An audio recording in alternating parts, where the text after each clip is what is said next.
Assalamualaikum warahmatullahi wabarakatuh. Perkenalkan, saya Nurul Fitriani dengan NIM 2004-14094, Prodi Pendidikan Agama Islam kelas 1B. Video ini untuk memenuhi salah satu tugas ujian tengah semester yang mana soal-soal sudah diberikan oleh dosen selaku mata kuliah Metodologi Studi Islam.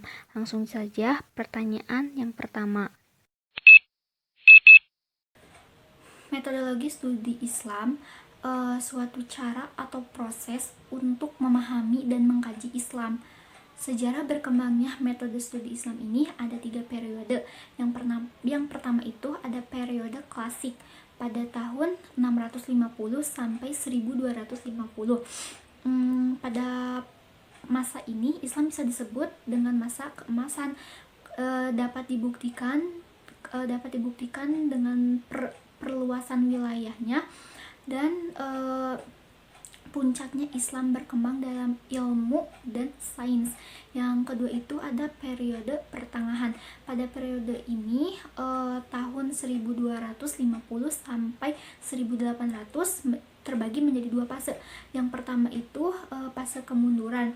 Lalu yang kedua itu ada fase kemajuan zaman. Pada fase ini kemajuan zaman ada 3 negara kerajaan. Yang pertama itu kerajaan Utsman di Turki, dan yang kedua ada kerajaan Safawi di Persia, dan yang ketiga ada kerajaan Mughal di India. Pada masa ini Islam berkembang di bidang sastra dan arsitektur. Lalu yang terakhir periode ketiga itu periode modern pada tahun 1800 Masehi sampai sekarang. Periode ini bisa disebut juga dengan periode pembaruan. Kenapa? Karena pembaruan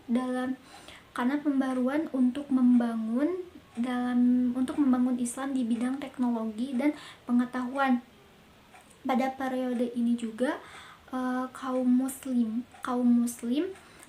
mengarahkan pikirannya untuk kemajuan Islam di bidang pengetahuan dan kebudayaan. Islam sebagai doktrin, contohnya itu Al-Quran. Al-Quran adalah kitab suci umat Islam dan kebenaran bagi pemeluknya itu sudah diterima apa adanya.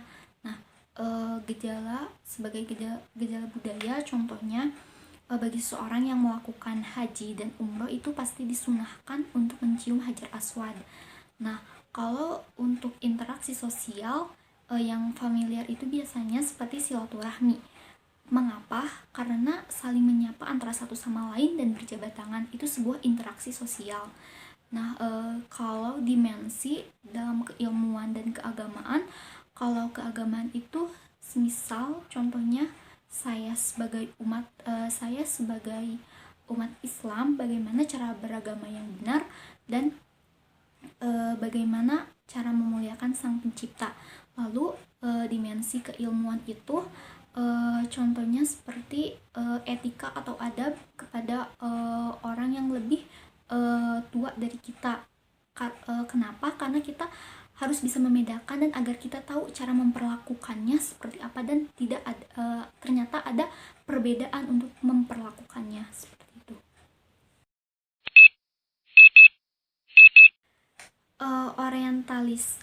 Orientalis itu sarjana barat yang mengkaji kajian bangsa timur.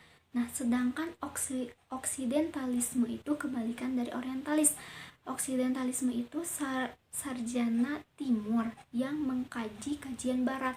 Nah, tujuan dari orientalis adalah untuk merusak Islam dengan argumen-argumen yang melemahkan kekuatan Islam.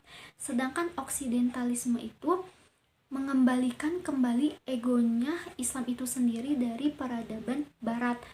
Sebelum oksidentalisme ini pada awalnya itu Islam sedang berjaya-jayanya, lalu berdialog dan berhadapan dengan pemikiran bangsa asing seperti Yunani, Persia, dan India. Nah, Studi pertama yang dilakukan oleh kaum muslim ialah filsafat terhadap Yunani. Metode beragama itu ada 4. Perbedaannya itu yang pertama, metode beragama nenek moyang. Maksudnya itu orang yang menggunakan metode beragama ini akan cenderung mengikuti sesuai dengan nenek moyangnya. Kayak beragama itu sesuai apa yang dilakukan oleh nenek moyangnya. Jadi cenderung mengikuti zaman dulu apa yang dilakukan oleh nenek moyangnya. Yang kedua itu metode beragama formal. Yang dimaksudnya itu metode beragama itu formalitas. Nah, orang ini biasanya tidak akan menetap metode cara beragamanya akan beragam. Soalnya terus berganti karena setiap seorang ini pindah lingkungan atau keluar dari lingkungan yang biasanya dia tempati lalu pindah ke tempat B, nah dia juga akan mengikuti beragama sesuai yang ada di lingkungannya. Bila lingkungannya yang dia tempati A itu seperti mungkin kayak yang sebelumnya yang menggunakan metode nenek moyang, nah yang B ini tidak menggunakan itu, mungkin dia juga akan terus mengikuti, jadi tidak punya keyakinan dalam untuk beragama, cara beragama seperti itu. Jadi hanya formalitas. Yang ketiga itu ada metode beragama rasio. Maksudnya itu akal, jadi pengetahuan.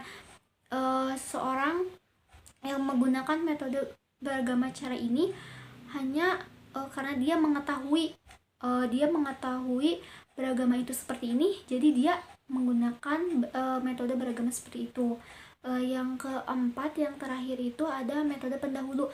Nah, kalau metode pendahulu ini seorang yang melakukan dengan menggunakan akal, pikiran, dan hatinya, dia akan terus mencari tentang bagaimana beragama yang benar itu sesuai yang dicontohkan yang benarnya. Lalu apakah jadi metode ini bagi orang yang bermetode ini akan terus-menerus mencari beragama itu, cara beragama itu seperti apa. Mungkin dia bisa dapat informasi itu dari mengikuti ceramah-ceramah seperti itu dan yang lainnya. Studi melalui pendekatan nakli itu lebih terkait pada dalil Quran dan hadis. Contohnya seperti tafsir Ibnu Katsir. Nah, sedangkan pendekatan melalui akli itu lebih menitik beratkan kepada akal logika seorang mufasir. Jadi dibantu oleh ilmu-ilmu seperti usul fikih, hadis, ilmu hadis, Quran, dan yang lainnya. Jadi masih banyak. Kalau yang ketiga itu lebih ke mistis, jadi lebih ke spiritual. Contohnya seperti ada kehidupan setelah mati. Sekian jawaban dari saya.